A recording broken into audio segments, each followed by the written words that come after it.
তব কথামৃতম তপ্ত জীবনম কবিভীরিতম কলমশাপহম শ্রবণমঙ্গলম শ্রীমদাততম ভুবি গৃণন্তি যে ভূরিদা জনা।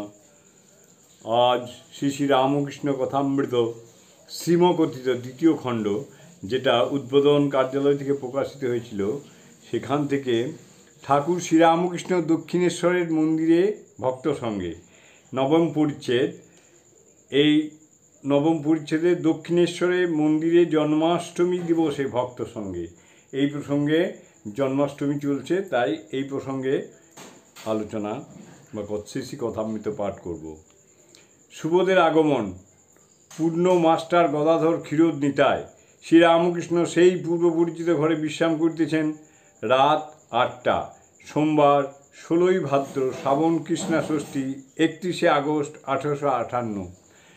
ঠাকুর অসুস্থ, গলায় অসুখের সূত্রপাত হইয়াছে, কিন্তু নিশিদিন এক চিন্তা, কিসে ভক্তদের মঙ্গল হয়। একবার বালকের ন্যায় অসুখের জন্য কাতর, পরক্ষণেই সব ভুলে গে ঈশ্বর প্রেমে মতোয়ারা, আর ভক্তের প্রতি স্নেহ ও বাৎসল্যে উন্মত্ত পায়। 2 দিন হইল। গত শনিবার রাত্রে শ্রীযুক্ত পূর্ণ পত্র লিখিয়াছেন। আমার খুব আনন্দ হয়, মাঝে মাঝে রাত্রে আনন্দে ঘুম হয় না। ঠাকুর পত্র পাঠ শুনিয়া বলিয়াছিলেন, আমার গায়ে রোমাঞ্চ হচ্ছে, ওই আনন্দের অবস্থা ওর পরে থেকে যাবে। দেখি চিঠিখানা। পত্রখানি হাতে করে মুড়ে টিপে বলিতেছেন, অন্যের চিঠি ছুঁতে পারি না, এর বেশ ভালো চিঠি। সেই রাত্রে একটু শুইয়াছেন, হঠাৎ গায়ে ঘাম, শয্যা হইতে উঠিয়া বলিতেছেন, আমার বোধ হচ্ছে অসুখ সারবে না। এই কথা শুনিয়া ভক্তেরা সকলেই চিন্তিত হইয়াছেন। শ্রী শ্রীমা ঠাকুরের সেবা করিবার জন্য আসিয়াছেন। অতি নিভৃতে নবতে বাস করেন। নবতে তিনি যে আছেন ভক্তেরা প্রায় কেহ জানিতেন না।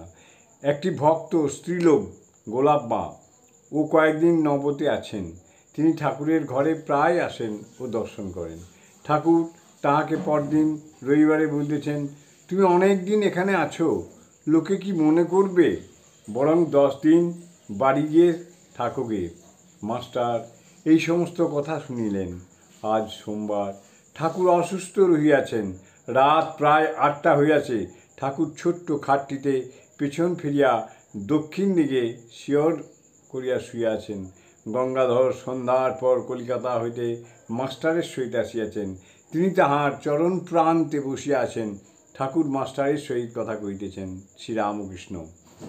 2টি ছেলে এসেছিল, শঙ্কর ঘোষের নাতির ছেলে সুবোধ, আর একটি তাদের পাড়ার ছেলে ক্ষীরোদ। বেশ ছেলে 2টি। তাদের বললাম, আমার এখন অসুখ, তোমার কাছে গিয়ে উপদেশ দিতে, তুমি একটু যত্ন করো। অর্থাৎ মাস্টারের কাছে উপদেশ নিতে বলল, তাই ঠাকুর মাস্টারকে কথা বলছেন। মাস্টার, আজ্ঞে হ্যাঁ, আমাদের পাড়ায় তাদের বাড়ি। অসুখের সূত্রপাত, ভগবান ডাক্তার, নিতাই ডাক্তার। শ্রীরামকৃষ্ণ। সেদিন আবার গায়ে ঘাম দিয়ে ঘুম ভেঙে গিয়েছিল। এই অসুখটা কি হলো? এই অসুখটা কি হলো? মাস্টার, আজ্ঞা, আমরা একবার ভগবান রুদ্রকে দেখাবো ঠিক করেছি। MD পাস করা, খুব ভালো ডাক্তার। শ্রীরামকৃষ্ণ। কত নেবে? মাস্টার, অন্য জায়গায় হলে 20-25 টাকা নিত। শ্রীরামকৃষ্ণ। তবে থাক। মাস্টার, আজ্ঞা, আমরা হদ্দ 4-5 টাকা দেব।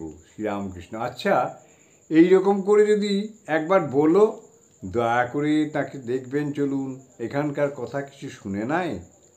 মাস্টার, বোধহয় শুনেছে, এরকম কিছু নেবে না বলেছে, তবে আমরা দেব, কেননা তাহলে আবার আসবে। শ্রীরামকৃষ্ণ। যাইকে ডাক্তার আনুতো সে বরং ভালো, আর ডাক্তাররা এসেই বা কী করছে, কেবল টিপে বাড়িয়ে দেয়। রাত 9টা। ঠাকুর একটু সুজির পায়েস খাইতে বসিলেন। খাইতে কোনো কষ্ট হইল না, তাই আনন্দে করিতে করিতে মাস্টারকে বলতেছেন, একটু খেতে পারলাম, মনটাই বেশ আনন্দ হলো। জয় ঠাকুর, জয় ঠাকুর, জয়।